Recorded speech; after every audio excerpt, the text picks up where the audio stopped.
Hi guys, welcome back to my channel. Perpetual here. If you're new, a very warm welcome to you, and thank you all so much for joining me today as I make an amazingly delicious lasagna. Come along and let's get started. And as always, the measurements will be in the description box below.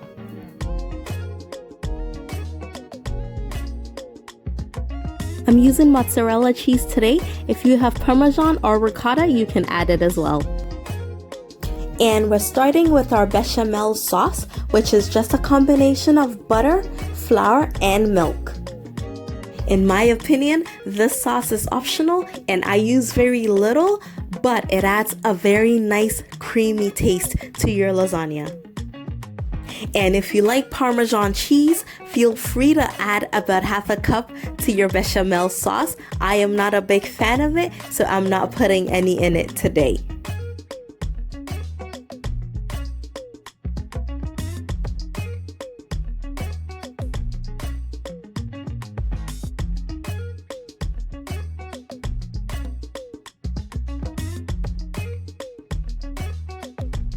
If you have not already subscribed to my channel, please go ahead and hit the subscribe button and make sure you turn on your notifications as well so that you will know when I upload more amazing videos.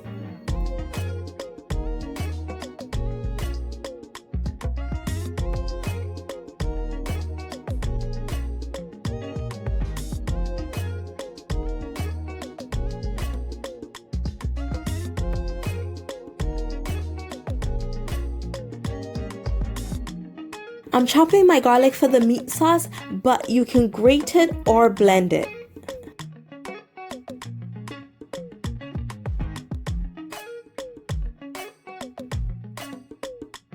I absolutely love garlic and I try to use it as many times as I can, especially in a recipe like this.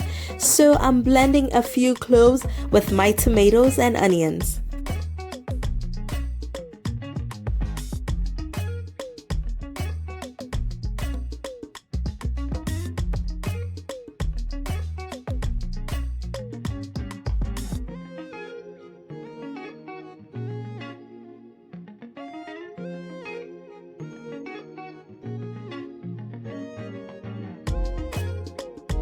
For my ground meat, I'm using ground beef and ground pork for extra flavor, but you can use either one.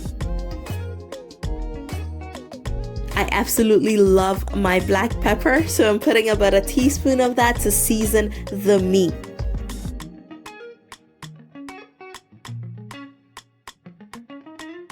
I used salted butter, but if you use unsalted, make sure you add a little bit more salt at this point as well.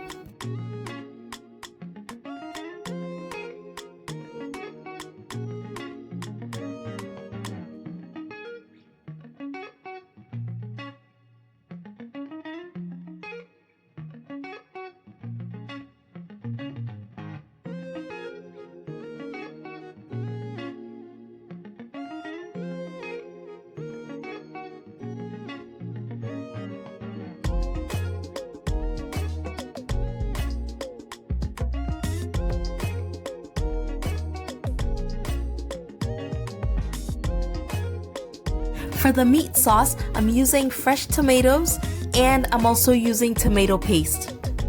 To loosen up my sauce, I added a bit of water to the tomato paste before putting it in. And I always need a little bit of spice in my food, so I'm adding a bit of cayenne pepper, which is of course optional, but I like the little bit of kick that it gives to the sauce.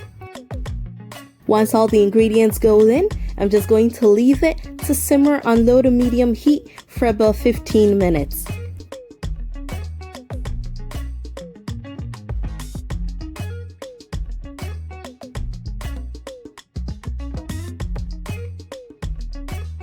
And to assemble the sauce, I'm starting with the meat sauce at the bottom after greasing my pan.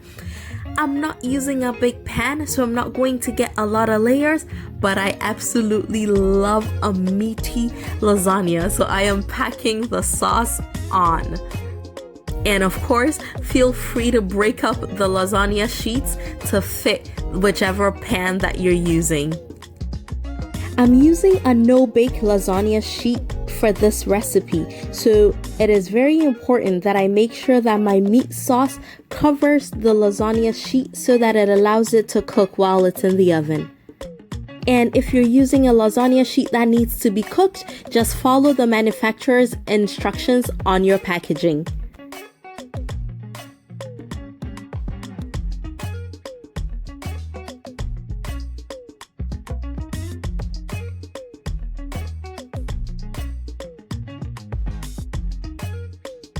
And you can use the bechamel sauce after every layer that you use the meat sauce. I only used it once because I'm not such a big fan of it, but use as much as you would like. And if you have or if you like Parmesan cheese, you can add it to every layer that you add your mozzarella cheese as well. And when you're assembling your lasagna, don't worry too much about having the sheets perfectly lined. It kind of all works out when it bakes into a beautiful layered dish.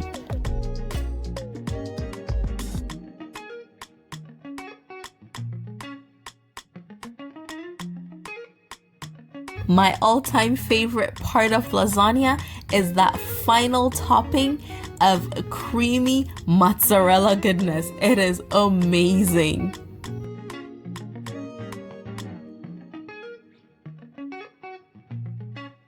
And while our lasagna goes into the oven to bake, I'm just going to make a quick garden salad with a creamy dressing and some garlic croutons.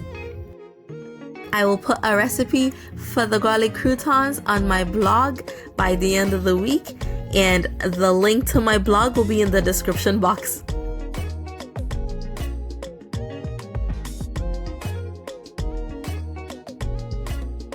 After about 25 minutes in the oven, go ahead and remove the aluminum foil from your lasagna and put it back into the oven for about 5 to 10 minutes to get that cheese topping nice and toasty. Lasagna this good looking definitely gets me excited. And our delicious lasagna is ready to be served. If you liked this video, please give me a thumbs up and let me know in the comment section when you tried this amazing recipe out. And I will see you again very soon. Thank you all so much for coming along with me on this delicious journey. Take care.